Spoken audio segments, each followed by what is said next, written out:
Hello everybody and welcome. My name is GamoUsa here with AirgunWeb, your home for old school airgun reviews and where we bring you the facts, not fluff. We got some brand new guns from Gamo. Today we're going to take a look at the new Gamo Swarm Magnum Pro. Is that what we got? Swarm Magnum Pro, it is. They have so many Magnum Swarmy Pro, X10, whatever. They got a lot of that. We're going to take a look at it.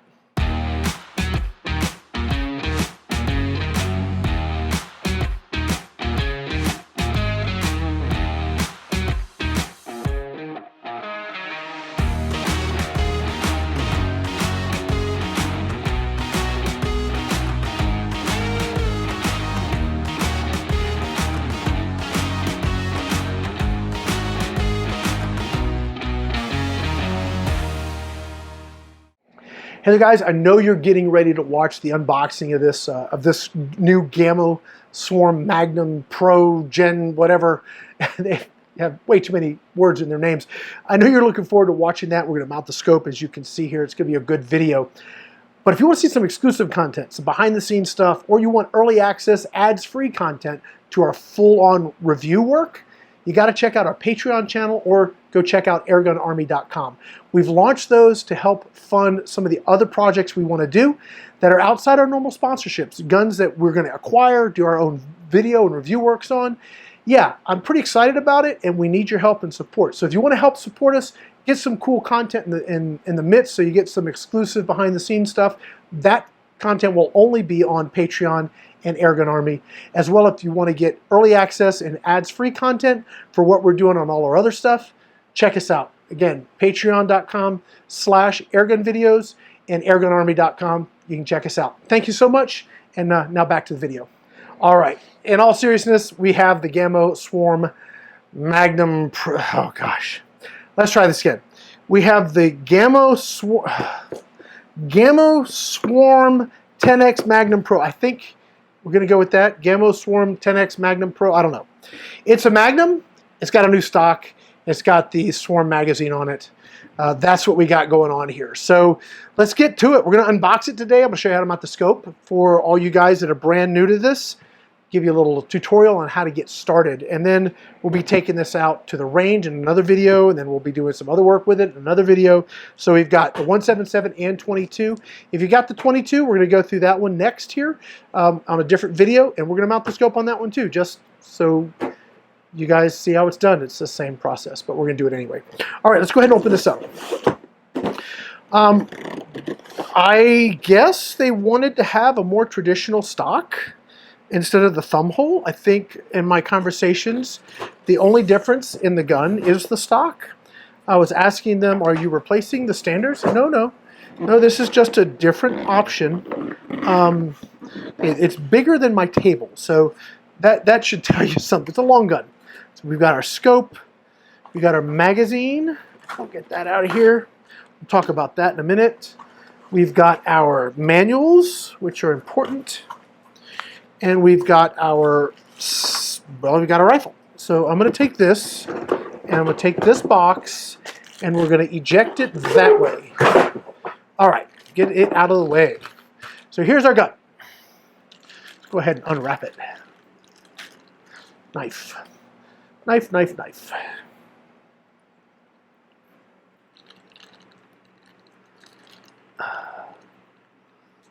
Do not want to cut myself. Okay, there we go. Let's get it out of the plastic here. Okay. Okay, so one of the things that Gamo does really well is synthetic stocks, okay? Their stocks are not cheap plastic. They are, like us, they call it automotive grade, glass, carbon filled, whatever it is. They're nice. They are chunky, solid, feel really, really good. And you know, the Magnum has been an extremely popular gun for them. And this stock feels really good. I can tell you, I probably will prefer this to the thumb hole. It's just, I don't know, meatier to me. Let's go ahead and get it on the stand here. Okay, So we're going to go ahead and mount the scope. But before we do that, let's talk about some cool things about the gun, things you want to know. This has got the new Gen 3i. So the magazine has a system where you load it and it clicks into place. And it doesn't advance until the rifle recoils. And what happens is it bumps that little switch and causes it to advance to the next pellet. Snaps right in there like that. It's very cool. If you've ever been out hunting with a break barrel and you're having to fumble around for a follow-up shot, that's very frustrating. Well, this takes that out of the equation. You've got 10 shots on tap. You can buy extra magazines, keep them in your pocket, keep them loaded. You need more, just pop it in, go. It's better than a PCP because you don't need to hunt air. If you can cock it and you got pellets, you can be shooting, and that is stinking awesome. So I really like that you have that, multi-shot on tap. Just cock the barrel, load pellet, and good to go. It's very, very cool.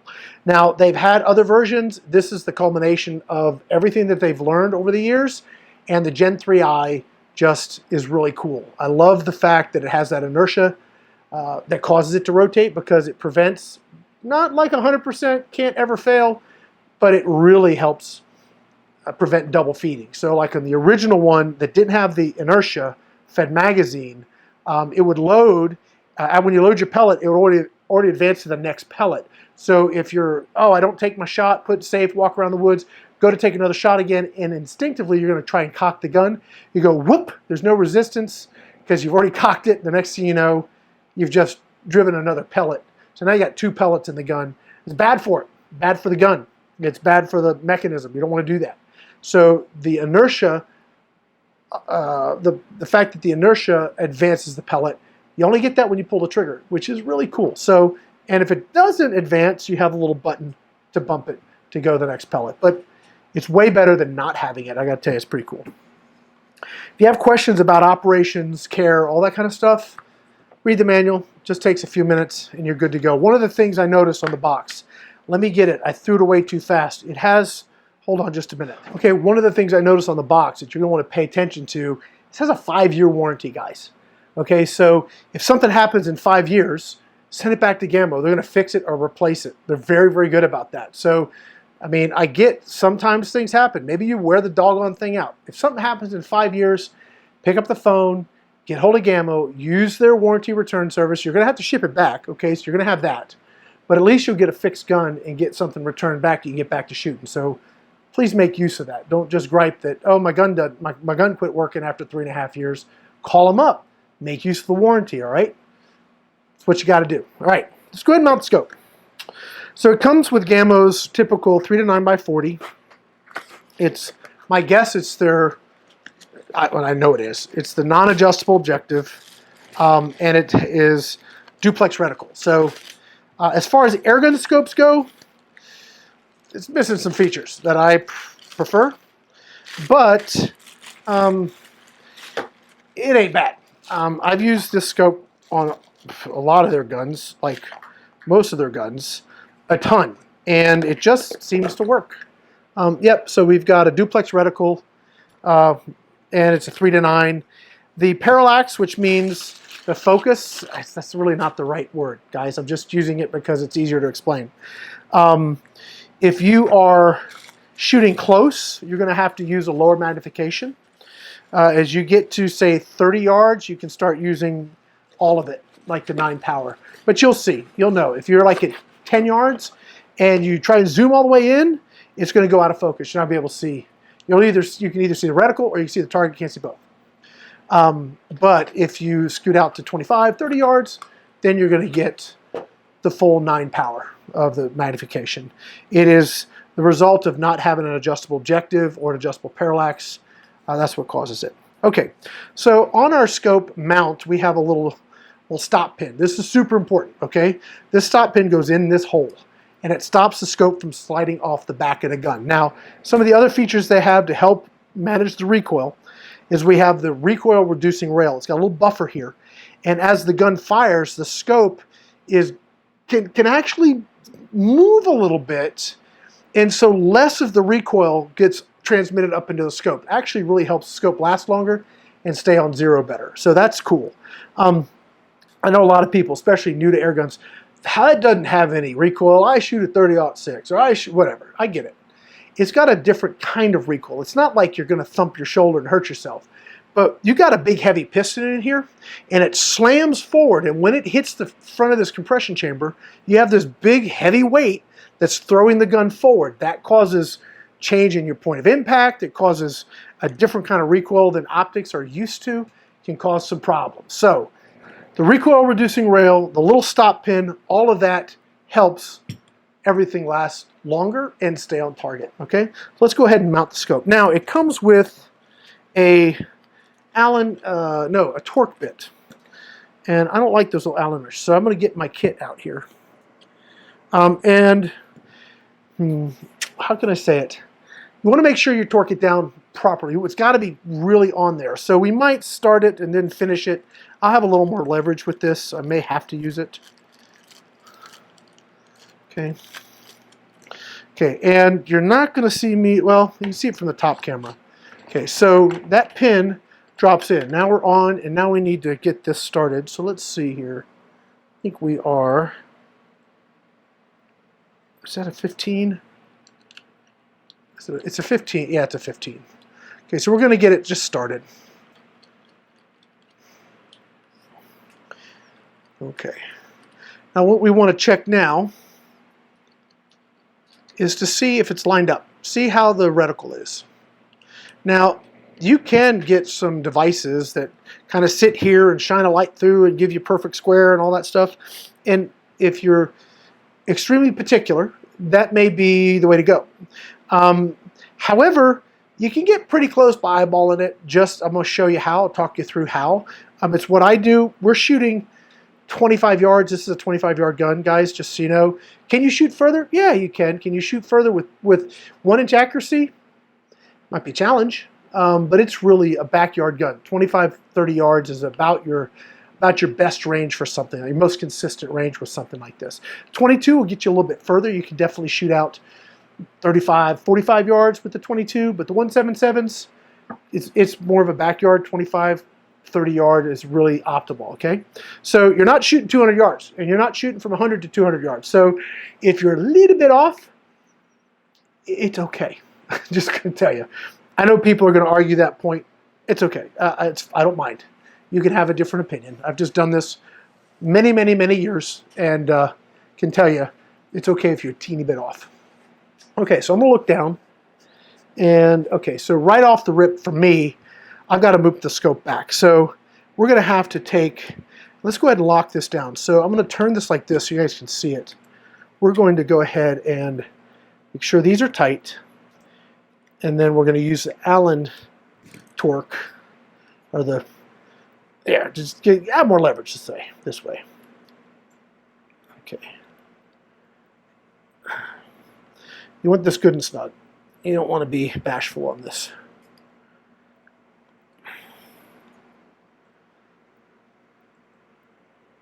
Okay.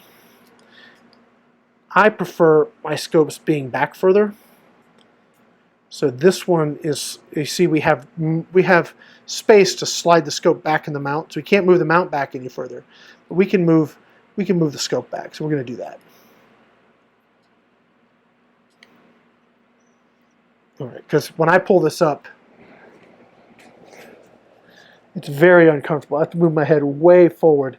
It's straight, just so that you know. However it came, whoever set this up, or however it came off the machine, putting it in these mounts, it's actually straight. I hate to almost ruin how straight it is, because it's definitely straight up and down. But I gotta crane my neck way too much for that to be practical for me. So I'm gonna loosen it up.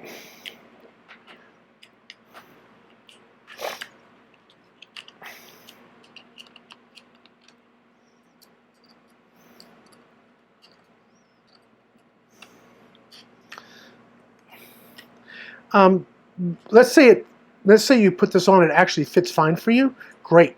Still check your screws, because oftentimes they will be very loose. Okay, we got to break it free. We're going to scooch it back. All right, and then we're going to just double check. We'll get it lined up. Now that's crooked right now as heck. Okay, so that's still crooked. Okay, so the way I check to see if it's crooked is I look through and I can see the crosshairs. And if the crosshairs split my receiver dead center, we're good to go. Oftentimes, I hold my gun crooked, so I have to do this. If I just look while it's up against my shoulder, I'm always crooked, just all the time. So I have to pull it down and have to look at it this way so I can see how's it lining up. That is pretty straight. You can also tell, now we're just going to snug, we're just going to get these started. We don't want to put a ton of pressure on them yet. You can actually throw your scope off by tighten this down like this side and then this side without actually getting it snug all the way around.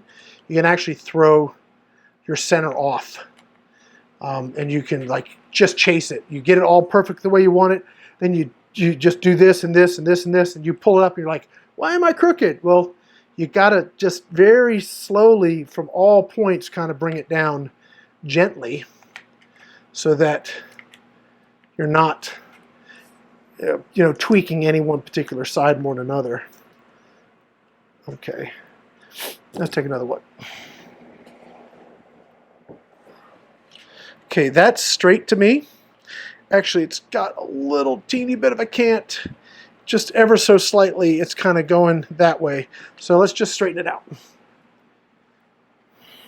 Hey, you're here. You don't need to, you're not out at the range, so you have time to go ahead and fix it, right?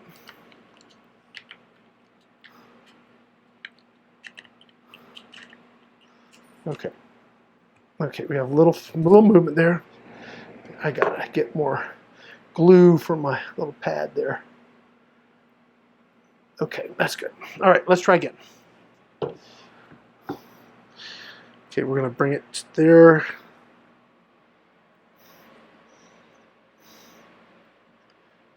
That looks good. So I am just gonna ever so gently. Now I'm going to check it.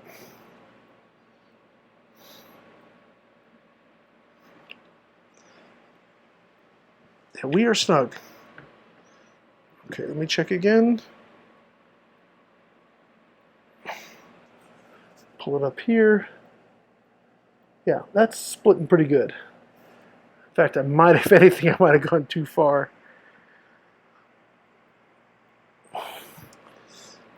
Yeah, I think I went a little too far. Okay, not a big deal. Let's split the difference. Okay.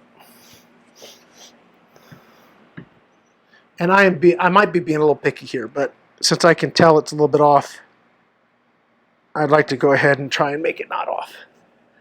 Okay, so that is pulling up pretty good. Just double check it, because I know I can be crooked.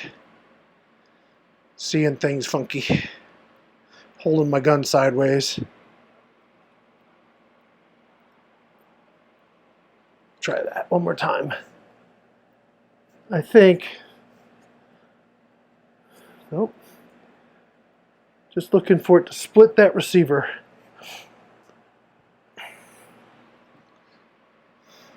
Yep, we're going to go with that. Okay.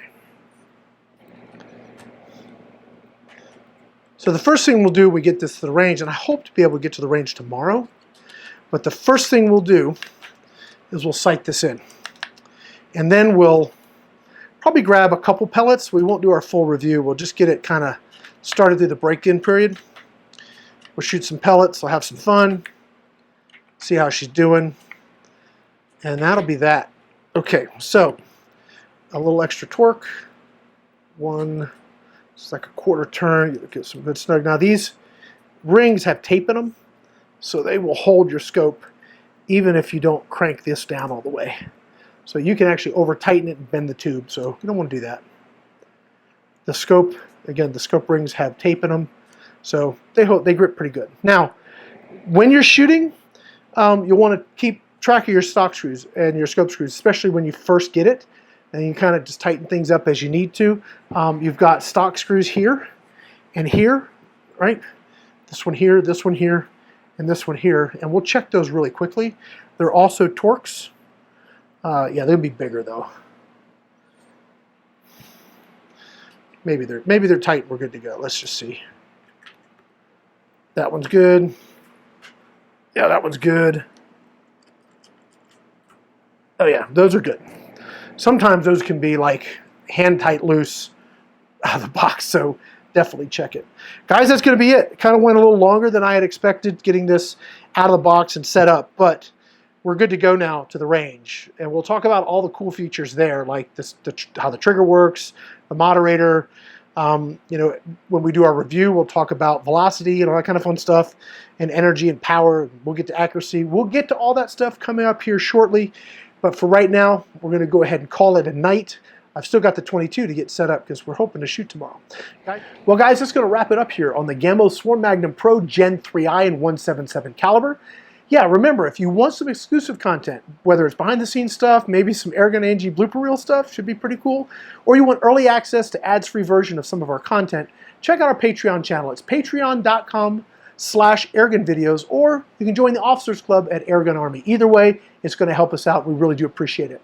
For now, that's going to be it. My name is GamoUsa here with AirgunWeb, your home for old-school airgun reviews, and where we tell you the facts, not fluff. Thanks for watching.